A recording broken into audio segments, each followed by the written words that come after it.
So, I just want to try and figure out this.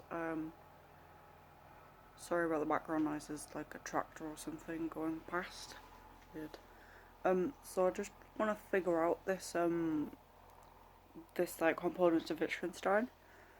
And it's basically like, so with the logical, so we have the world, which is the totality of facts.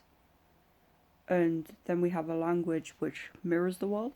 So that language has like a pictorial relationship with the world, or like a logical form, as Wittgenstein calls it.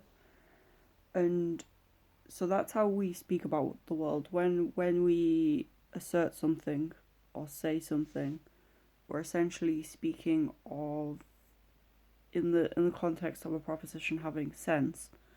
We're talking of a state of affairs. We're representing a state of affairs with the words that we use, because they mirror each other.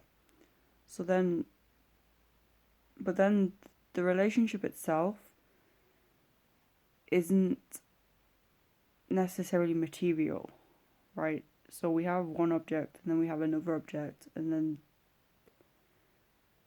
so there's the different kinds of relationships here, because we have the relationship between objects in the world, and that doesn't necessarily tell us anything about each object other than perhaps the fact that they're material. Um, it just tells us like how each object is situated in relation to each other, whereas the word relationship, as in there being a logical relationship between language and the world, that seems like a different kind of relationship. So it's a relationship in a similar sense, in that um, there is some form of connection between language and the world. Perhaps you could say that language is situated, or logic is situated within the world in a certain way, and logic is also situated in language in a certain way. But then we get to the problem of that not being material. It's not something that we can assert. But then we would have to say, well, is it like logically true? Is it logically verifiable that language is that logic pervades the world? That there is a logical relationship um, between language and the world? Can we actually state that under Wittgenstein's own framework? And I'm not sure that we can.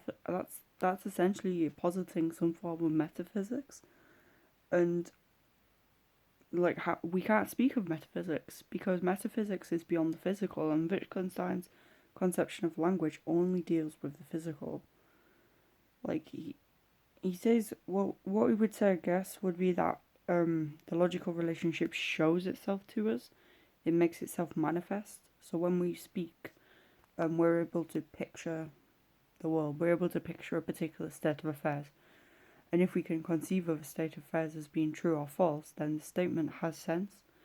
The statement makes sense, and it's a possible fact. So, and when we do that, when we speak of a particular state of affairs and we see that the proposition does have sense, that's when the logical form shows itself to us. It's because we can picture it in the world, but then we can also picture it propositionally. So, in that sense, logical form does in some ways exist. We just can't talk about it. We can't say why it exists, for instance. We can't talk about the way in which logic pervades the world. We can't say how that happens. And because it's essentially beyond the limits of language, because it is metaphysical. So we can't speak of that. I'm just trying to figure out like how Wittgenstein would deal with that. Like, is there any real problem there, or is it just can we resolve it with, say, other areas of his work? And that I'm not 100% sure about right now.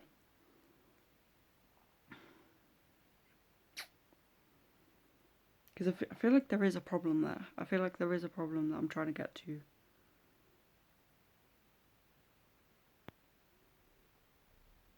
Because Wittgenstein himself, he recognises that, I think it's in the sixth chapter of the book, that all of his propositions are essentially meaningless anyway.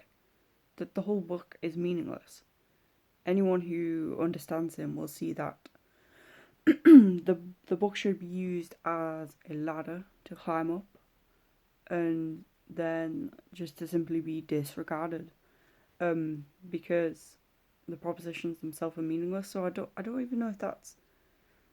I mean, I guess we can use his own statement there to criticize himself, because a lot of his statements do have metaphysical baggage. They are logical statements. They're statements about the nature of logic and the statements about the nature of logic in relation to the world. And that relationship is metaphysical. Therefore, to speak of it is to. It's just to cause a self contradiction. So if you're saying that we can't speak about the relationship, the logical form, or the logical relationship between language and the world, yet you write a book about the logical relationship between language and the world, then that does seem to be a bit of a problem.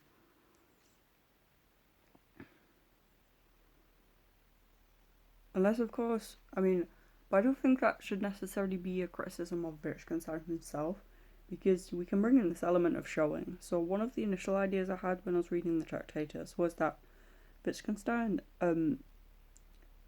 writes a book which contains contradictions, but in explaining the relationship between language in the world, or in explaining the nature of the world, or in explaining the nature of language, he ultimately fails to do so.